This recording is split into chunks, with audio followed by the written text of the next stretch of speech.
Good morning, everyone. I would like to thank the organizers for inviting me to give a keynote to this session on the forest-water nexus. The work I am presenting today was inspired by my relationship with Dene Cheecham-Urick, a Canadian climate activist and forest-water champion from the Clearwater River Dene First Nation. She wears face paint to bring her strength as she brings Indigenous knowledge and conventional science together to work towards a better future. In her words, when the climate changes, our community changes. And if we do not change with our climate, our culture has the potential to be lost. We must accept and adapt to climate change to sustain our Dene Shulin values. Dene and I are working together on an Environment Canada and climate change funded project entitled Enhancing Climate Literacy, a collective climate accountability and adaptation project. Our focus is on Canada's boreal forest, which is home for over 600 primarily Indigenous communities. Our focus in particular is on the Clearwater River Dene First Nation, which is in northern Saskatchewan. For thousands of years, the Dene Shulin people have resided in and relied on the boreal forest. Their culture reflected their intricate knowledge of the relationships among the forest, the water, and the people. As land and water changed, they observed and adapted to these changes. However, the rate of changes that are occurring now are unprecedented, making it challenging to adapt to them. In 1763, the Canadian government started to enter into treaties with Indigenous peoples. Unfortunately, the Indigenous peoples were not recognized as equal partners in these treaties. Indigenous peoples were relocated onto one of the 3,100 Indian reserves across Canada. Indigenous youth were forced to go to one of the 139 Indian residential schools created by Christian churches and the Canadian government to assimilate them into Canadian society. The residential schools disrupted lives and the relationship between people and the forest and water, causing long-term problems among Indigenous people. Since the treaties were signed, the boreal landscape has undergone substantial natural resource extraction activities, including forestry, oil and gas, mining, and hydroelectric power generation, making Indigenous communities concerned for their health and well-being. Near Dene's community in La Loche, Saskatchewan, explorations are currently underway to excavate major uranium ore deposits as an alternative energy source to fossil fuels.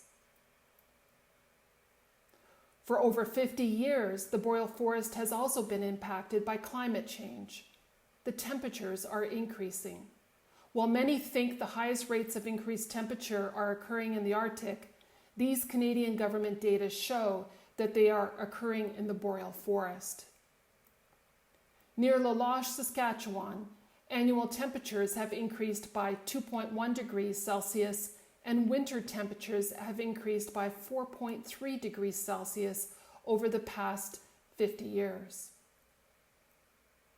The increased temperatures are leading to a browning and falling of trees. In lowland areas, there is an increase in drunken trees where black spruce fall over because of too much moisture at their roots due to melting permafrost. In upland areas, there is an increase in browning trees where warmer, drier air conditions are drying out leaves, making them more vulnerable to fire. The increase in fire activity leads to more area burning, more fires burning, and a much longer fire season, which is dramatically altering the boreal forest while emitting more carbon into the atmosphere. Smoke-filled summer skies are a common occurrence across Canada, with much of the smoke coming from large wildfires in the boreal forest. The multiple stressors associated with climate change are fundamentally changing the forest-water nexus, with a rapid expansion of talc, which are areas of unfrozen ground surrounded by permafrost, as well as a rapid expansion of thermokarst, periglacial bogs produced by selective melting of permafrost. The watershed hydrology is also changing, with changing flow paths that will affect not only water quantity, but water quality. As stated by this Indigenous Peoples advisory consultant, the traditional way of life of Indigenous peoples has contributed little to climate change, yet they are the most adversely affected by it. As seen in their Canadian Wellbeing Index scores, Indigenous communities in Canada's boreal forest have among the lowest level of well-being among all Canadians. Because of decisions made by the Christian churches and the Canadian government, the Indigenous communities have shifted from being extremely independent to extremely dependent. Understandably, faced by many social and economic issues, climate change and the need for climate action is not a priority for most of these communities. Despite their history, the Clearwater River Dene First Nation wants to contribute as equal partners to Canada's responsibility to lead on climate action. We have come together, Indigenous youth and scientists, to work on the Enhancing Climate Literacy project. Our goal is to create a new generation of climate leaders who can lead pathways to sustainability of the boreal forest and its waters in the face of climate change.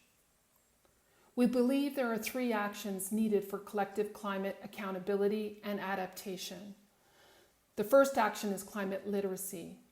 Our understanding of the forest-water-people nexus will benefit from multiple knowledge systems, local, Indigenous, practitioner, and traditional knowledge, as well as social science, natural science, technical, and transdisciplinary knowledge. We are exploring if there is a common language amongst these different knowledge systems, or if they can be integrated into unrealized knowledge.